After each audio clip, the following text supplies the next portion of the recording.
siapkan bacaan Alkitab dari Matius 5 ayat 1 sampai 26. Matius pasal 5 ayat 1 sampai 26. Sebelum kita membaca, mari kita tundukkan kepala, kita berdoa mohon bimbingan Roh Kudus. Ya Tuhan dan Allah kami, sekarang kami akan mendengarkan firman. Penuhilah kami dengan Roh Kudus-Mu. Lembutkanlah hati kami, agar kami dicerahkan oleh kehadiran. Pertajam pikiran kami, agar kami memahami kebenaran. Bentuklah keinginan kami, agar kami menghasrati jalan di dalam dan melalui Yesus Kristus Tuhan kami. Amin.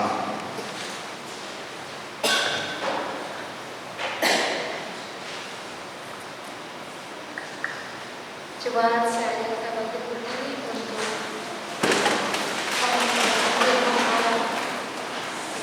bacaan Alkitab kita pada hari ini terdapat pada Matius 5 ayat 1 sampai 16 yang memberi judul ucapan bahagia. Ketika Yesus melihat orang banyak itu, naiklah ia ke atas bukit, dan setelah ia duduk, datanglah murid-muridnya kepadanya. Maka Yesus pun mulai berbicara dengan mengajar mereka, katanya, berbahagialah orang yang miskin di hadapan Allah, karena mereka yang mempunyai kerajaan surga. Berbahagialah orang yang berduka cita, karena mereka akan dihibur. Berbahagialah orang yang lemah lembut, karena mereka akan memiliki bumi. Berbahagialah orang yang lapar dan haus akan kebenaran, karena mereka akan dipuaskan. Berbahagialah orang yang murah hatinya, karena mereka akan beroleh kemurahan. Berbahagialah orang yang suci hatinya, karena mereka akan melihat Allah. Berbahagialah orang yang membawa damai, karena mereka akan disebut anak-anak Allah. Berbahagialah orang yang dianiaya oleh sebab kebenaran, karena mereka lah yang akan masuk kerajaan surga. Berbahagialah kamu jika karena aku kamu dicela dan dianiaya, dan kepadamu difitnahkan segala yang jahat. Bersukacita dan bergembiralah, karena upahmu besar di surga, sebab demikian juga telah dianiaya nabi-nabi yang sebelum kamu. Kamu adalah garam dunia. Jika garam itu menjadi tawar, dengan apakah ia diasinkan? Tidak ada lagi gunanya selain dibuang dan diinjak orang. Kamu adalah terang dunia. Kota yang terletak di atas gunung tidak mungkin tersembunyi. Lagi pula orang tidak menyalakan pelita lalu meletakkannya di bawah gantang, melainkan di atas kaki dia, sehingga menerangi semua orang di dalam rumah itu. Demikian hendaknya terang bercahaya di depan orang, supaya mereka melihat perbuatanmu yang baik dan memuliakan Bapamu yang di surga.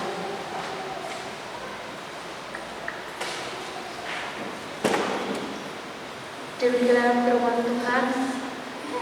Jemaat di sana.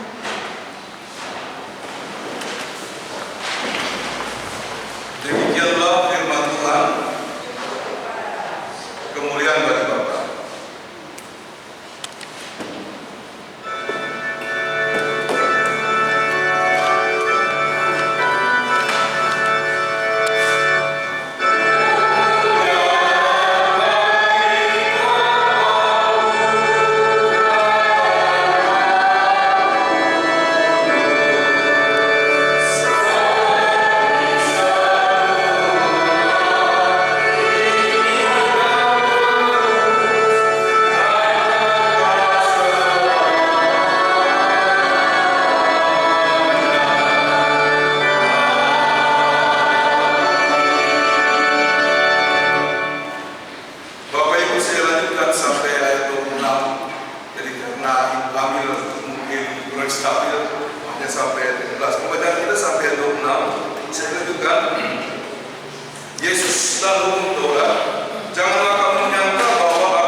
tidak akan masuk ke dalam kerajaan surga. Kamu telah mendengar yang difirmankan kepada nenek moyang kita, jangan membunuh. Siapa yang membunuh harus dihukum.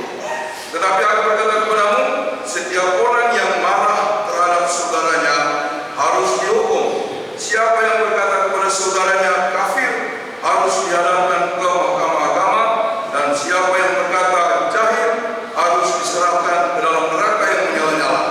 Sebab itu, jika engkau mempersembahkan persembahan di atas mezbah dan engkau teringat akan sesuatu yang ada dalam hati saudaramu terhadap engkau, tinggalkanlah persembahanmu di depan mezbah itu dan pergilah berdamai dahulu dengan saudaramu, lalu kembali untuk mempersembahkan persembahan itu. Segeralah berdamai dengan lawanmu selama engkau bersama-sama dengan dia di tengah jalan, supaya lawanmu itu jangan menyerahkan engkau kepada hakim, dan hakim itu menyerahkan engkau kepada pembantunya, dan engkau dilemparkan ke dalam penjara. Aku berkata kepadamu, sesungguhnya engkau tidak akan keluar dari sana sebelum engkau membayar hutangmu sampai lunas. Bapak Ibu Saudara, salam. Ibu-ibu khususnya, salam. Sekali lagi ibu, salam. Saudara-saudara, selamat ulang tahun ke-69 buat ibu-ibu ya. Pak Odi, ya, coba lihat ini ibu-ibu punya dekor bagus sekali ya. Ada tulisan dan balon ini, ya, ada ini Odi, bunga matahari ini ya, bisa lihat. Kalau tidak salah ya. Nah, Pak Odi nanti buat kue tari yang bagus ya. Ulang tahun Bapak tanggal 10 November. Jangan cuma bunga matahari, bunga bang ya. Karena ada itu kembang-kembang yang disusun dari uang ya. Nanti kasih tunjuk kodenya yang merah-merah disusun ya. Barang 100 biji. Saudara-saudara, hari ini juga ulang tahun Gereja Kristen Sulawesi Tengah Jemaat Gloria Jakarta, jemaat kita di sini. Yang ke-6, karena dulu diresmikan oleh Ketua Umum Raja Terusun Renze pada tanggal 18 Oktober di KONI DKI, 20 Oktober 2018. Jadi kalau hari ini kita beribadah, maka genaplah usia dari Gereja Kristen Sulawesi Tengah Jemaat Gloria Jakarta yang ke-6. Tapi semua nanti perayaannya di tanggal 26 dalam rangka HUT GKST, HUT Jemaat Gloria dan Pelunggu yang sudah dipersiapkan oleh panitia. Kita fokus kepada perempuan.